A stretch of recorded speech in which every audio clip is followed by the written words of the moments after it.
Showtime. Welcome to the show. I'm Brent Holland, and welcome everybody to the Brent Holland Show. He's been called the man who took YouTube down. Sounds a little draconian to me, though. Not sure I agree with that statement at all, but let's continue. He's had death threats hurled against him. One online video with an ominous tone tells him to be very careful and watch his back. And I quote from the video. It's very disturbing, folks. "I would not be surprised to find out he might be found bludgeoned to death by one of his torn off limbs." Now, I don't condone him getting killed over this, but I won't be surprised when he is. So what caused all this? Some background for you that maybe you are unaware of. What's happened to YouTube and what it means. On March 24th, 2017, the newspaper The Wall Street Journal ran an article by Jack Nickus titled "Google's YouTube has continued showing brands ads with racist and other objectionable video." Now, Pepsi Cola, Walmart, Dish Network say they are suspending Google non-search ads. So, what happened next?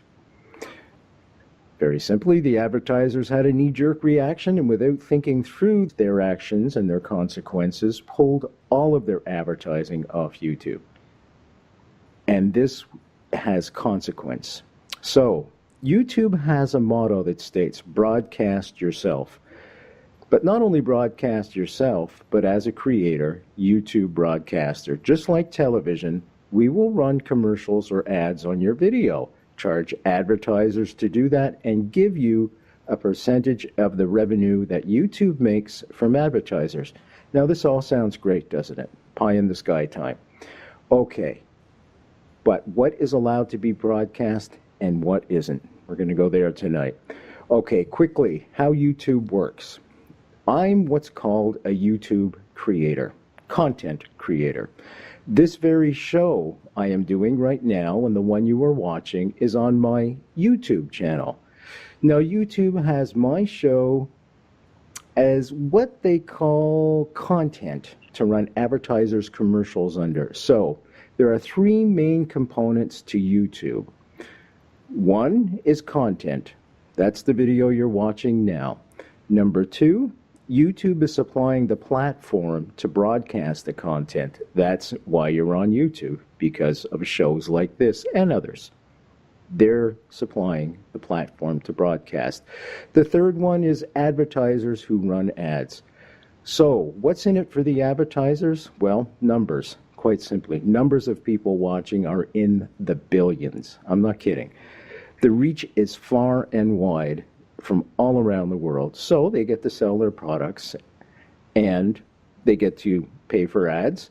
Content makers make a wee bit of money. Google makes a whole ton of money. Trust me on that, compared to what the content makers make. So anyways, up until now, it's worked. But the system is reliant on all three components, and that system is broken. The advertisers have bailed. So in another knee-jerk, unthought-out reaction, YouTube themselves have panicked and implemented some pretty draconian new rules. Now, this is all done to appease the advertisers and make it safe for them to have set new rules that anything they deem too controversial will not be allowed to run ads under them. Seems reasonable, except, let me give you an example. I interviewed Lydia Reich. Lydia Reich is a Holocaust survivor. She befriended, of all people, Anne Franks in the camps. Yeah. YouTube runs this AI, artificial intelligence, looking for keywords, looking for key phrases across all their videos in the hopes of meriting out, if you will, subversive hate speech, neo-Nazi, jihadist videos, and I'm 130,000,000% behind this. This is why I've got my guest on tonight, because we're going to look at this, because he's got something that can help. So, the Lydia Reich example. Well, YouTube, A&I, not so good. They took one look at the word Holocaust and decided that this particular video has no value whatsoever, so we're not going to put any ads under it. It's too controversial. It discusses the Holocaust, Hitler, the camps, etc. But a silly cat video, no worries. So you can see where we're going with this. We're running into a problem, aren't we? We're going to discuss free speech after as well. Okay, the human impact of all this, because there's no more ads. Millions of YouTube creators, millions, I'm not kidding, more than can ever fill all the Starbucks in the world as baristas. YouTube creators are now out of work. Boom. Estimates have the number around 6 million. People that fed their kids, derived a living from their work, supplemented incomes, now have none.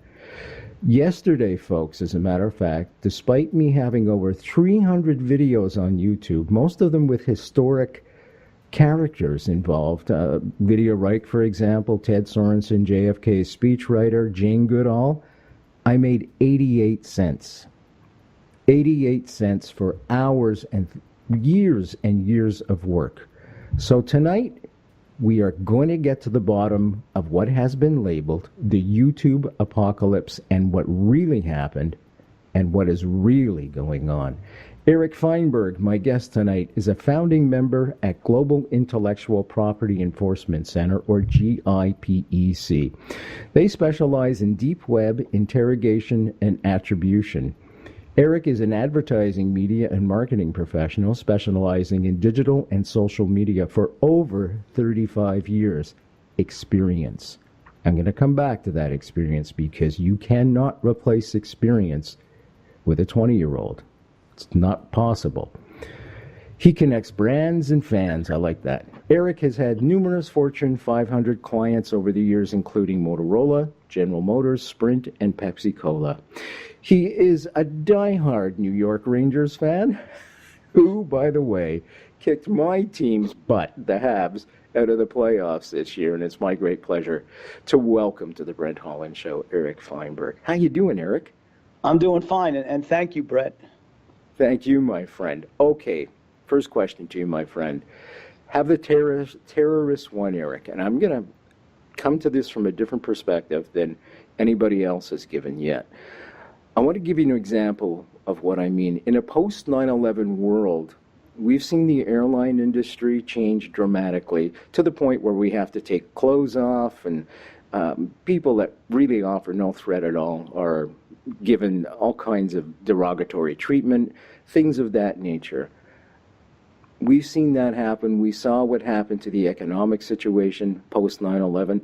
As a matter of fact, just in my own experience, when I go to cross the border, because I broadcast out of Kingston, which is just nestled nicely between Montreal and Toronto, right in the middle. It's only an hour and a half north of Syracuse, but the border is right across the St. Lawrence River. It's 20 minutes maximum, and that's if the wind's blowing in my face. So I have to bring my passport. Now, you're all going to say, well, yeah, of course, but in a pre-9/11 world, there was never any passports. The most people would ever ask for was a driver's license. You didn't need a passport to go between the two countries. Why? Because we have that kind of relationship. We show the world how people can live together and flourish together. We're family. We're mashpocha. It's as simple as that. You know, when the 9/11 terrorist attacks took place and the U.S. closed their air so that no planes could fly, well, guess where those planes had to land? They weren't going to let them land in the Atlantic Ocean. We kept our air open, and we brought those planes to our homes and the people from those planes to our homes. And that's what friends do. That's more than friends. That's what family does. So this is what the draconian things that have happened since 9/11 have meant. We've changed our society. Now we see knee-jerk reactions, Eric, from both the advertisers and YouTube, and I'll throw Twitter and Facebook in the heap as well. Their unthought-out, panicked new policy clampdown is not without severe consequences on free speech and economics, thrusting so many people out of work. So, Eric, do you think that was part of the jihadist strategy all along? It was meant as provocation to disrupt yet again our way of life. You know, we're seeing this on YouTube, all these people out of work. Do you think maybe they've won once again? No, I don't think that's... It's an interesting theory, but I don't think it's part of the equation. Okay. I do think what you just said is a knee-jerk reaction, and all these companies are not getting to the root of the problem. The knee-jerk reaction is, and everybody's talking about brand safety. Okay, so the brands or the ads aren't showing up on the content, but yet the content is still there.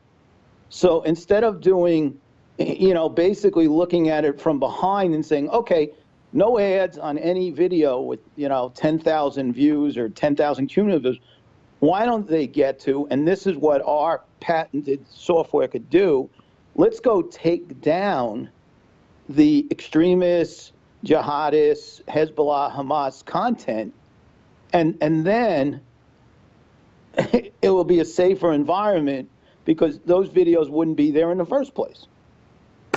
And are they recruiting people online? Is that part of the reason as well? Not only to disrupt things, our way of life, but it's a recruitment video. In other words, they're it's getting not only paid to advertise. Please go ahead.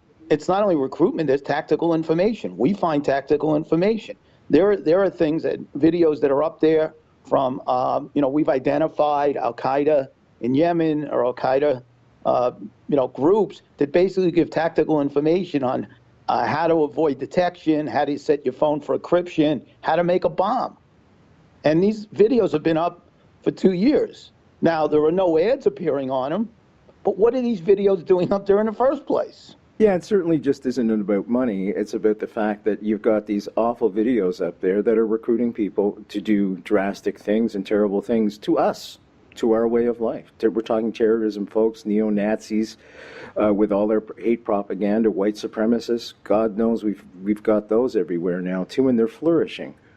And can we trace this back to when social media became so predominant in everybody's life, through Facebook, through Twitter, through YouTube as well? Yeah, and I think if you look at it, and being of someone of Jewish faith and understanding about anti-Semitism, I would gather that if you looked at the advent of when social media became mainstream around 2008, 2009, and the rise of anti-Semitism, you will see that these two events are not mutually exclusive. Let's talk a little bit about your system, the HIIT system. And can we go into some of the complexities of that and how that would be much better for use by these social media outlets rather than what they've integrated right now? Because when I found out they're not going to monetize what is literally an anti-Holocaust video, Lydia Reich's video with Anne Frank, I thought, what's going on in the world? Yeah, well, because basically they probably picked up on one data point. What we look at are multiple data points to what you said, to put together attribution, to look at, whether these videos are benign, hate speech, or terror speech. And this is all done in the background. And do you think this would solve a large part of the problem and advertisers would feel more confident in bringing their videos back? Because I'm probably going to guarantee that this video is going to be considered too controversial to have any ads run under it. Would this be a video that we're discussing right now? We're talking about neo-Nazis in our rhetoric. That would be okay? That would get through your system and marked as credible? Yeah, it probably would be credible based on, as I said, key indicators. Number one of the indicators are, and again, it's not too hard to look at. There are about, I would say, maybe a dozen to 15 known ISIS affiliates, media affiliates. Al-Hayat, El-Fakan, Al-Bajan, Anjaya, just to name a few. There are certain indicators within the graphic, the design of this optical reader, that, the logos they use. There are certain people such as Anwar al-Awlaki, Al-Bayani, Al-Dayani, that within these things. And then, of course, just the overall structure or content of words used by ISIS and Hezbollah sympathizers as opposed to what we use. We don't, a simple thing like die in your rage, okay? That's not normal, speak. That's used by, terrorist sympathizers, intifada, certain forms of intifada. I mean, Hezbollah, Hamas, Nishad. That's Hezbollah, Hamas, and known PLO groups, and Nishad, if I'm pronouncing it, is chant.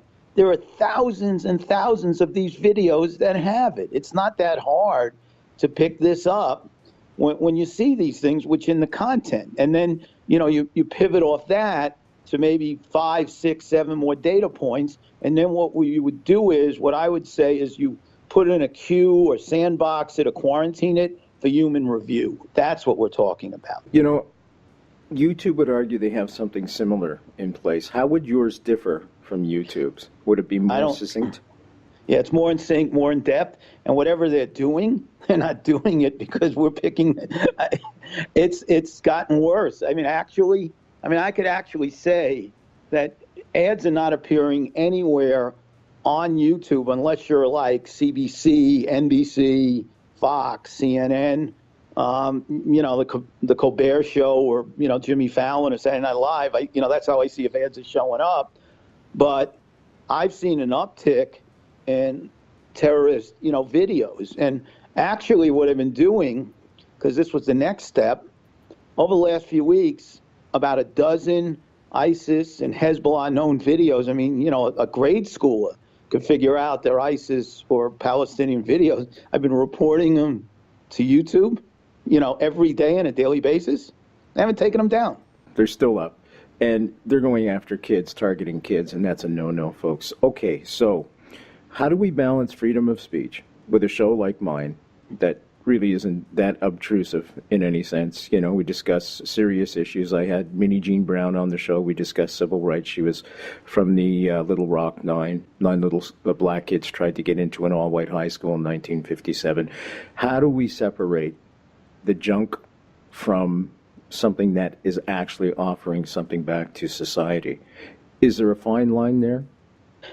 Well, the fine line is, and this is where things got convoluted. Number one, I never shared. The first time I ever heard of Jack Nikias, the people in the Wall Street Journal article, is when I was, basically falsely accused of doing things with them. I was not part of that. And I think one of the things that people is convoluted, as bad as hate speech is, the use of the N-word, anti-Semitism speech, technically, if it's not insightful, that is covered under the First Amendment. People have a right to hate people and do what they want to say. Hey, I'm old enough to remember Skokie, back in the 70s when people protested there and it was covered. But what is not is when it becomes insightful and use of insightful. Let me give you this, and let me come to something I'm involved with. We all know of Black Lives Matter, right? And whether you agree or disagree with the agenda of Black Lives Matter, and it goes both ways, and I'm involved with a number of law enforcement people who have their issues with Black Lives Matter, and I agree with them. Black Lives Matter is covered under free speech, as long as it doesn't get insightful. Now, with Black Lives Matter, and sometimes it's used, and I'm not going to, because I want to make sure you don't, well, probably you'll get through YouTube's censor, because I've seen it on YouTube. There is a hashtag called F12, 4-letter word, F12. And what F12 is it basically is a hashtag trending a lot of times with Black Lives Matter, with these controversial events like Alton Sterling, Jordan Edwards, what's going on in Dallas. F12 definitely calls for killing of law enforcement. That is an insightful hashtag.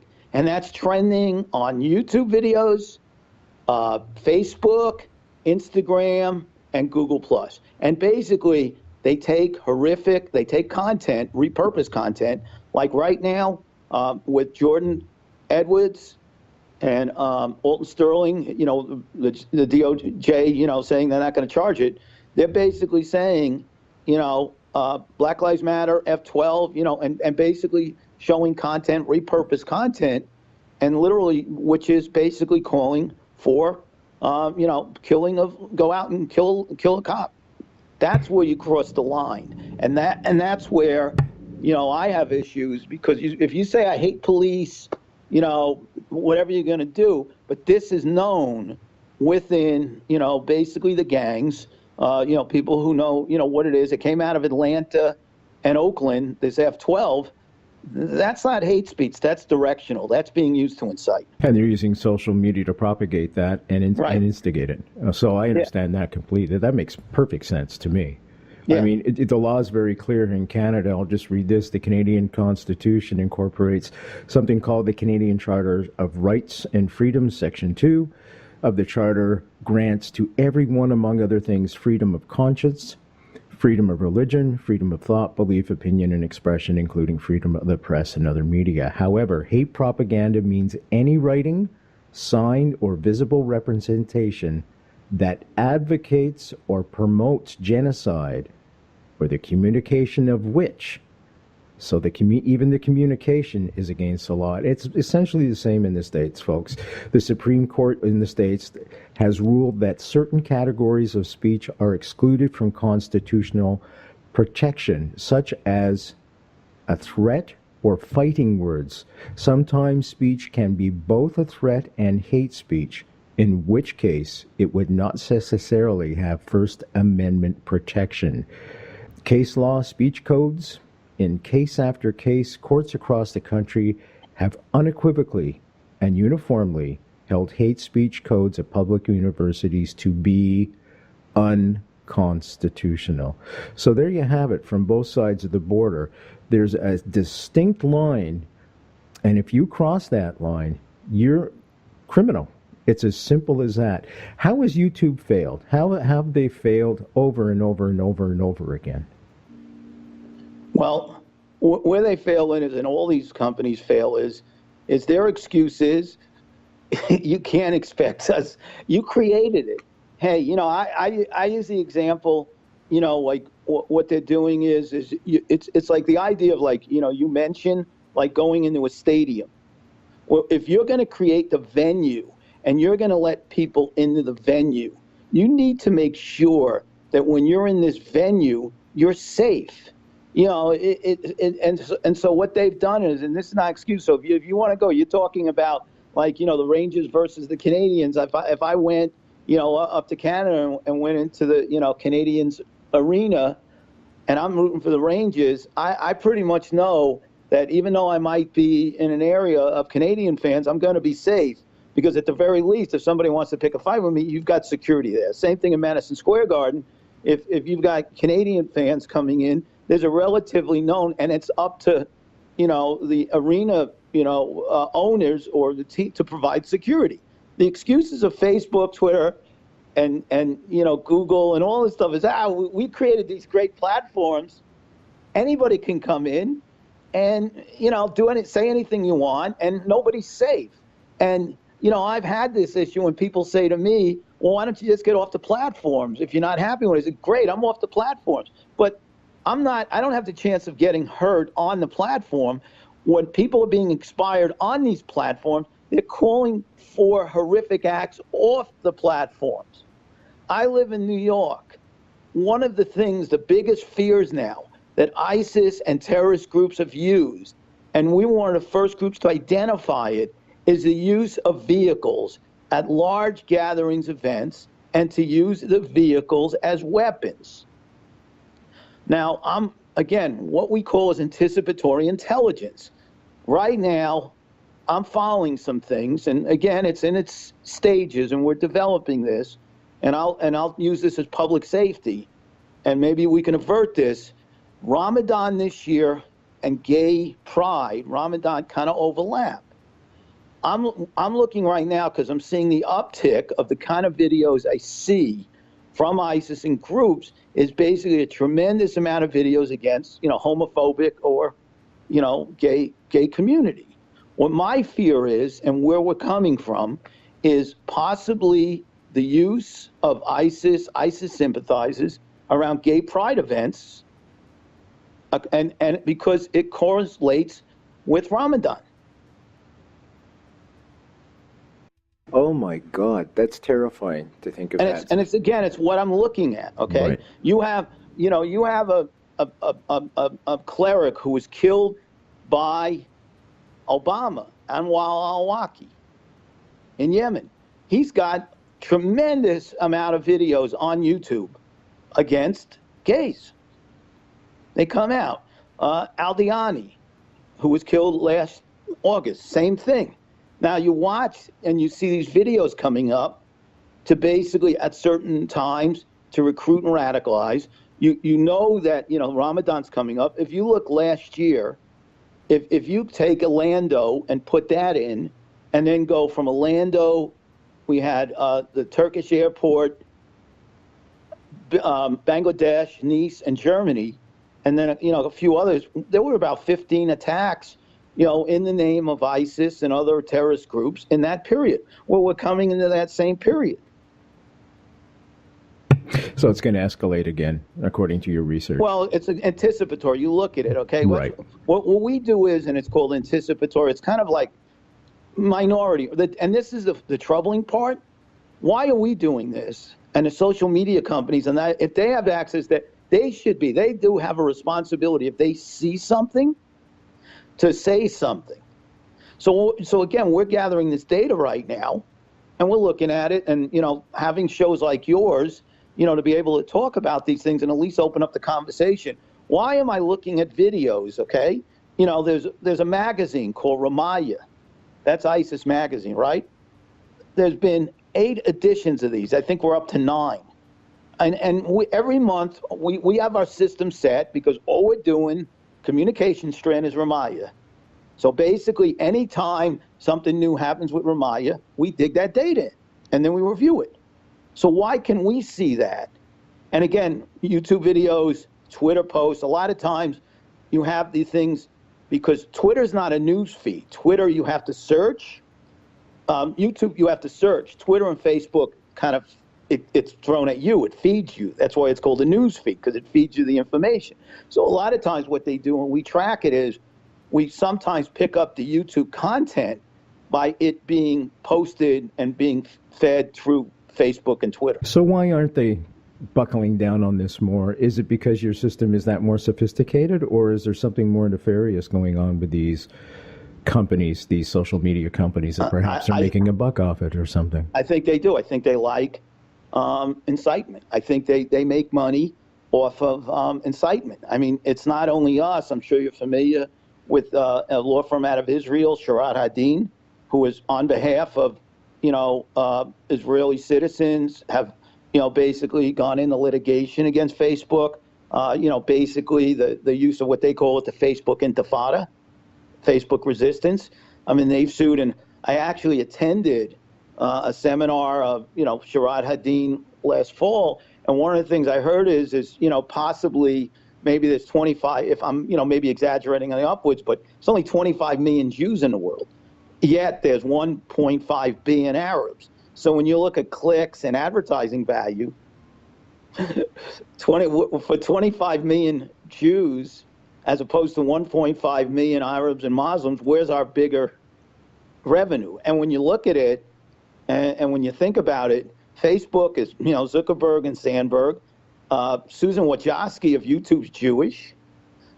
Just from the standpoint of, understanding your heritage, you think these people would want to do more. Is there any effort at all that has been, have you had any success at all in trying to talk to YouTube, trying to talk to Zuckerberg, trying to talk to any of these folks? I have levels of communications I've had within them. We got it covered. I think, like you said, here's an older baby boomer telling these young millennials how to do things. We're the, and I think, like you said, that we're I'm the grandfather, and like you said, experience again, because I say this, and kind of, and I'm not to frown on millennials and getting the whole conversation with millennials or what it is. They're a very different breed, and our generation learned, because what preceded us was the greatest generation, and we had tremendous respect for them, where they think that we're putting them down or whatnot. So you have, I think that ego around them, like you said, of someone like myself with a lot of the experience and how I came up with to do this.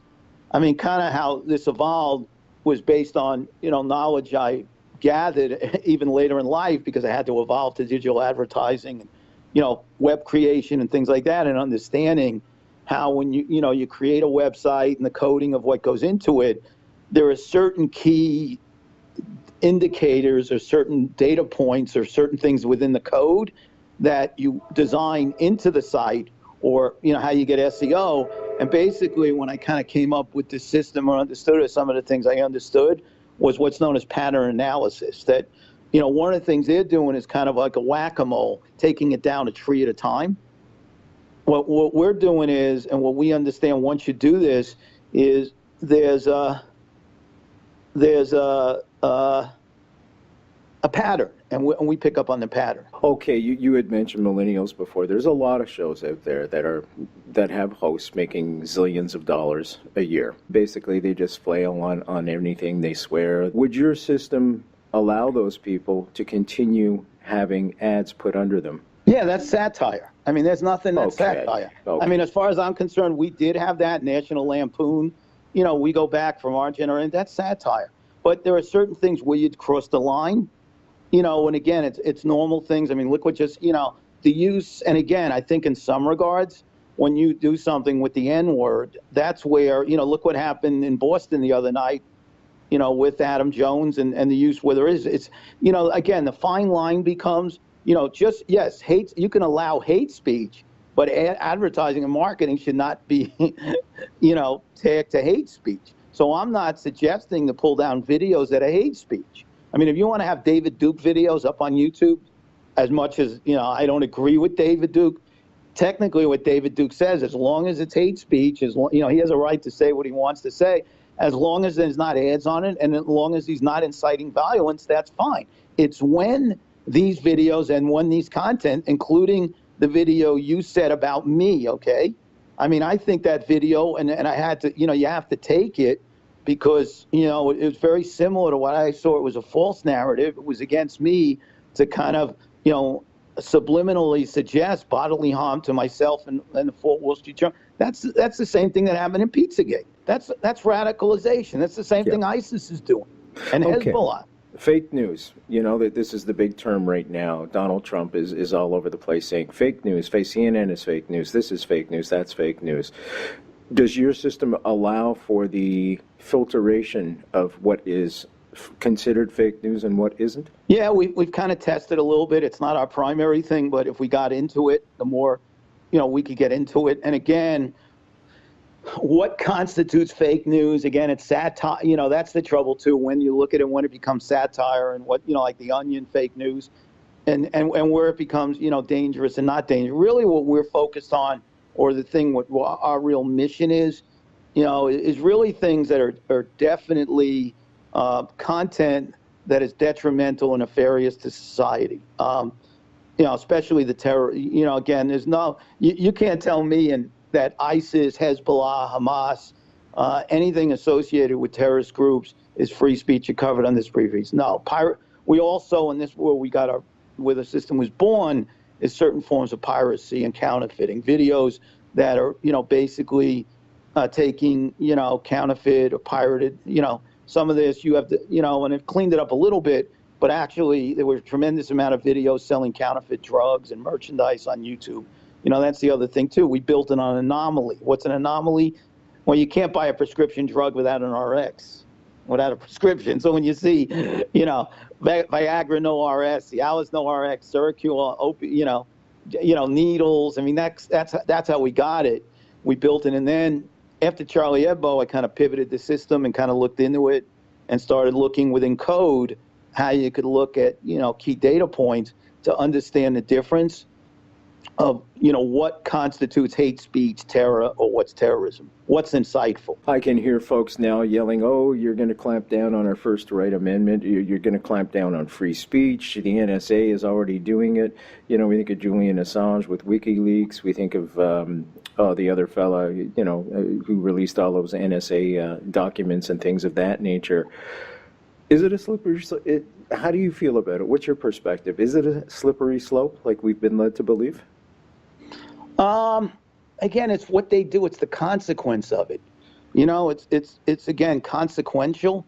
So, I get to a point, certain things that are what I call classified or information that should be out there, shouldn't be there, and where it's shared. That's the trouble too.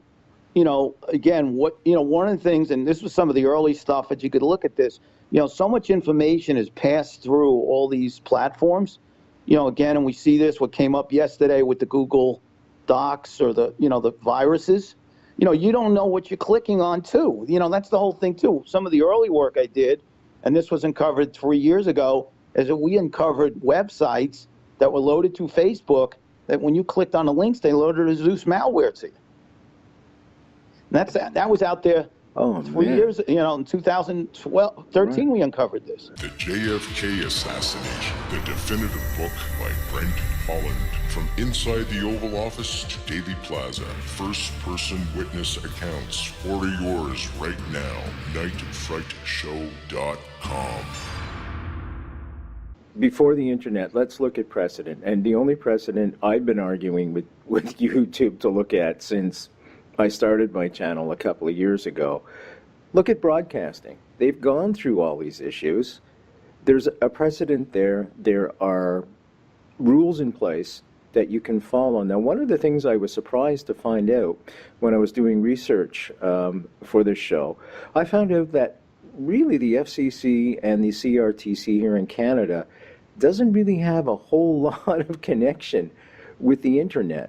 It's kind of something brand new, and it shouldn't be considered brand new. We're into 2017. This thing's been around for 20 years now, and they're kind of just tilting their head like dinosaurs and scratching their heads. Should there be a system in place like the FCC, or perhaps even an arm of the FCC that looks completely at internet social media and what it's able to do and what it's not able to do, and perhaps 100%. I don't know of anything, especially multi-billion-dollar, industry like this, that's not regulated. And that's the whole trouble. The airlines are regulated by the FAA. Imagine if we didn't have the FAA. You're right. Broadcast is FCC, right? We have, roads that are regulated. This is what's happened here. This is run amok, and there's no regulation. And part of the problem is, I see it, and me being who I am, I'm kind of an oxymoron or an anomaly, because I'm a baby boomer who understands things that were prior to the internet were regulated. No rebroadcast, retransmission without the express written consent of the New York Rangers, and I remember that. Copyrights. I'm an old ad guy, and what's happened is you've got these millennials who think that just because it's on the internet, there's no regulation, none of this. Okay, and that's and it needs regulation. You look at this stuff. I saw something today in the London Times, and this is the other slippery slope. And again, I'm a big advocate for protecting artists and copyright. This is the other thing that was reported in the Times today, that a prize fight in London was Facebook Live, and 400,000 people, I think, saw it without paying for it. And that London Times reported today, and that's the other slippery slope. And when I'm shocked about, and I was on it, and I talked to them about it, that what's it going to be? You look at the NFL, and they're saying that TV ratings are down, and certain sports with their on-airs off, and people are cutting their cable. And why? Well, maybe they're cutting it because they're getting the feed through Facebook Live. That's what I wonder.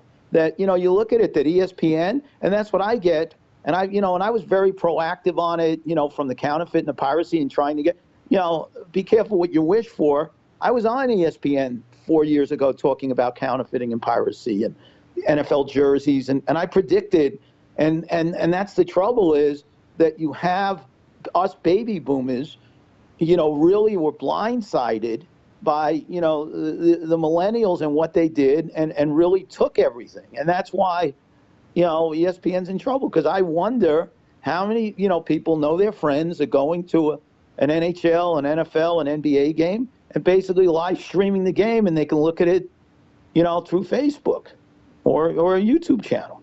There has to be the exchange of money so people can feed their kids and send them to school and buy a house and buy a car. If all that falls down, then society falls down. As a personal experience, I had a music business. I composed music for television and film, NASA, ABC, CBS. It was going great in the 90s. I had gone to university in the 80s, got a composer's degree. It was going great in the 90s. Then all of a sudden, I noticed my sales were starting to drop.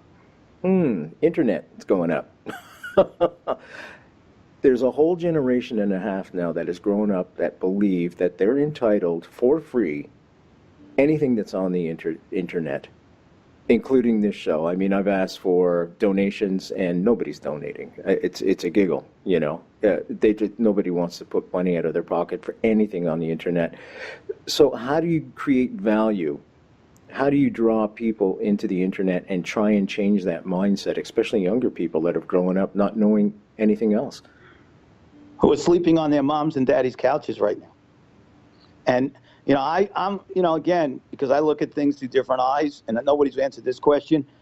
Facebook, Amazon, and Google gave out great reports, right, or give out promising reports. How come American GDP in the first quarter grew at its slowest rate in 3 years? How's that for an answer? Where's that money? You would see a trickle down, right? How come, okay, if Facebook, Amazon, Google gives out these great reports and their earnings are good and everybody else, then how come American GDP was less than 0.3? It was the worst GDP in 3 years. So what does that tell you? Where's the trickle? Because it's not real. I mean, I've known this and I've studied it, that you have Facebook ads for counterfeit enterprises out of China selling counterfeit merchandise, being reviewed and clicked on by bots. So where's the money? Who's getting this? And it wasn't about what our research showed, and a lot of times it was not about selling you even the counterfeit jersey or the counterfeit Louis Vuitton or the counterfeit. It was sometimes just getting your credit card information and getting the click to show that people were looking at this. Yeah, I mean, it's been going on for a long time, and the internet has just exploded it all over the place where you don't even know if you're on a real website or if the people behind it are credible as well. Who owns the internet? This is a question I get asked all the time. I think we do, and I think some of the things you bring up about and some of the things that we look at, and this is where I'm pushing for regulation, whether it's here in Canada or in other parts of the country. When you look how you get the information, usually you get the information through some kind of delivery system, cable, a DSL, a phone, whatever. So technically, you know, they say it without the use of a line or the content delivery structure, like the cable, like the DSL, like the, you know, the phone, what we're doing. You know, I'm having this conversation with you via my carrier, which is regulated. So technically, you know, really what they're doing is these companies are basically taking advantage of, you know, really, the lines of which are regulated. So, you know, I think the internet is owned by all of us, but I do think, just like any, you know, use, it's the same thing like a highway, you know, and what's happened is basically, you know, we developed, there's a highway right now with no lines, any speed limit you want, no stop signs, intersections every 10 feet. And this is why now you're having all these, you know, collisions and misinformation, because there's no regulation. I mean, you go across the United States on the interstate highway, and I'm sure it's the same in Canada, you have a standardized speed limit. I mean, you know, remember 30 years ago during the energy, they reduced it to 55. Now it's 65. You go into cities, they reduce it to 55. It's the same thing in Canada. Well, it's the same thing with this. I mean, you know, it shouldn't be that hard. But you know what it is? These organizations know they took advantage of antiquated laws. I think these young, the millennials took advantage of most baby boomers who don't get it like you and I. They took advantage of it. And you know, this is why now, and I think now, you know, I see it, you know, and some of this, Facebook said they're hiring 3,000 new people to monitor nefarious stuff. Okay, my question is, how'd you arrive at 3,000? What were the 4,500 you had doing? Obviously, they weren't doing a good enough job. Why? And where are these people? I'm hearing that these people are being hired in like India, Pakistan, outside the United States, right? So where's their review? How do you know, in some of this, and I mean, I've seen some things that, I've actually seen ISIS accounts on Facebook that basically say they work for Facebook. They use communication strands that only an ISIS sympathizer would use, tied to specific communication strands that were tied to the Bangladesh attack last year. And they say that they work for Facebook. They say they work for Facebook. Okay, do you work in close tandem with law enforcement, intelligence agencies? Yeah, we share it with law enforcement, but the trouble is that the ACLU came out in October and basically said, technically what we're doing right now is violating, and the social media companies, there's a company out of Chicago, similar, called Geophedia. Great company doing good stuff that was actually shut down because the ACLU said, you know, what we're doing technically, we're third party, we're digging this data, and basically we're violating people's rights. There was a lawsuit. So we law enforcement's interested in what we're doing and, you know, what we're doing, but technically, you know, the laws haven't yet caught up to say we can do this. But Facebook, you know, the question becomes, why aren't these companies sharing? I mean, we did anticipate, and we have this data, that there was going to be an attack, and based on what we picked up, you know, through social media, open source intel, we did predict or anticipate an attack in Bangladesh when it happened, you know, that weekend, July 4th. And France, our first choice was July 9th. Our second choice was July 14th. We didn't have Nice, but we had France, based on communication strands that had Caliphate BN, which was Caliphate Bangladesh, Caliphate FR, which is Caliphate France. And we picked it up. And all the other data we were picking up to you. Avance YouTube videos, you know, on YouTube. We had it. We had, you know, things they were doing. They pointed, you know, to the prior attack, right? And we had all that data, and we put it all together and said because it was the amount of veracity we had. Is there a problem with YouTube and Facebook? Their AI, is there a problem because there's a language problem? You know, some of the posts it's nothing to do with it. No, they're not focused like we are. This has been 5 years of focus building it. Where, you know, if you're going to be and focus on, you know, just basically content and throwing things out there to, you know, their whole thing is, again, to, you know, put content up there to get clicks, okay? And that's what I think they actually like. I'm saying this and what I've seen. They make money, or the more times people come, you know, they make money out of this dysfunction because you have people from both sides. It's all about clicks. Have you talked to anybody inside the advertising companies that are boycotting? They must be losing money hand over fist, because they were certainly making it hand over fist. Well, I've talked to a few advertisers about it, and I know some of the stuff we done was responsible for them pulling their ads. Some of the stuff we identified. Did they mention anything that they would be coming back to YouTube? A lot of YouTube creators, as I said, myself included, are hurting right now big time, and we would like to see things return. Not return as they were, per se, that's for sure. We'd like to see, absolutely, I don't know any YouTube creator that would want to be part of anything that advocates or promotes hate in any sense, but certainly we feel, from my perspective, I feel I'm being punished for a few of the crazies out there. Is there any way to find a middle ground?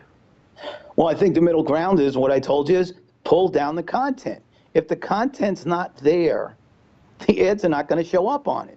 So what I'm looking at is, and I know they're very restrictive right now where it's showing up. What happens when ads start coming back, then where it's not restrictive to known entities, and we start finding ads showing up again on ISIS, Hezbollah, and Hamas YouTube videos? And I think they don't know exactly, because again, you got to look at the content. You know, what constitutes, I mean, there's things that very much are right there, but there are things they don't know about. A lot of these Islamic clerics are, you know, are preaching destruction of, you know, the West and West. So, you know, that's the other thing too. You can't have ads showing up on al-Awlaki videos. And, you know, there's like 80,000 of these on YouTube right now. And on the surface, there's more that, but you know. Do you think the new policy of 10,000 views or more is the only way to become a content creator and able to have your videos monetized? Do you think that's going to be a deterrent for these people to put videos up? No, because you can buy views, you can buy bots. I mean, I can get you to 10,000. I mean, Just like that. I could get you that. You know, I can get you. You can buy views and go to get a bot. A computer can get you up there. And the thing is, you know, the money they're making off these videos from the advertisers is not the point of why they put the videos up, is it? And that's not the point why you want these videos not only demonetized, but you want them brought down. Well, here's my question too, and we noticed this going back we've been on this for 2 years. I have in my system, even though you took the videos down, we make screen captures. We probably have thousands and thousands of screen captures of ads on ISIS videos. I want to know where that money went. This is the question which becomes criminal, and whether it's Canada, UK, or the United States, when are they going to go to YouTube and say, okay, who'd you pay this money to? Where'd the money go? And then again, if anybody ever wanted to ask me, and I have them, I mean, in our storage, in our cloud, I mean, I look at it, I mean, I've got thousands, and this goes back to February, March of 2015. We've been tracking this phenomenon on paid ads on ISIS YouTube videos. Hey, you know, I was just thinking if ISIS set up their own advertising firm, it'd be a great way for them to launder money as well. Well, they got their own media. They got their own media company. I mean, I look at this and I want to know where they talk about, defeating the caliphate and what it is. I mean, every day they put out like NBC, CBC, CBS here, CNN. They have their own media companies, and every day there's a daily upload of ISIS videos with daily news on ISIS.